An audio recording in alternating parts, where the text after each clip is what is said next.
આપણે રોડ ઉપર બસ ને બેન ના 2017 એના ધારાસભ્ય શ્રી આવ્યા હતા. 2017 ઇલેક્શન લડતા હતા ત્યારે આ રોડ ઉપર આવીને ખાતમુહૂર્ત કરી ગયા હતા. 2017 ખાતમુહૂર્ત કરી ગયા હતા. હજી રોડ આમને આમ છે. ધારાસભ્ય શ્રીને ફાકા ફોજદારી કરવા સિવાય બીજું કાંઈ નથી આવડતું.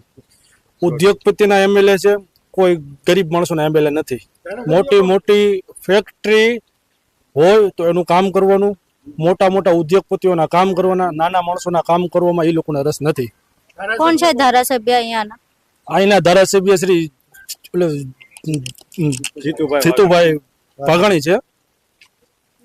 અહીંયા આવે છે જીતુભાઈ ખાતમુહૂર્ત કર્યા પછી કેટલી વખત આવે? ચૂંટણીમાં મત માંગવા આવે, બાકી ધારાસભ્ય શ્રી આવતા નથી. કોર્પોરેટર્સ આવે? હું તમને એરિયામાં ઘરે ઘરે આપણે બે જઈએ, એરિયા વાળાને પૂછીએ કે તમને 4 કોર્પોરેટરના નામ આવડે છે? ભારતીય જનતા પાર્ટીના 4 કોર્પોરેટરના નામ આવડતા હોય તો મારે આ વિસ્તારની અંદર રહેવું જ નથી. એટલે કોઈ આવતું જ નથી? કોઈ નથી આવતું બેન. મત માંગવા આવે? મત માંગવા ત્યારે આવે છે, મત માંગવા આવે છે, એમની મોટી મોટી વાતો કરે છે કે અમે આમ કર્યું તેમ કર્યું, પણ કોઈ વસ્તુ અહીંયા થયું નથી બેન.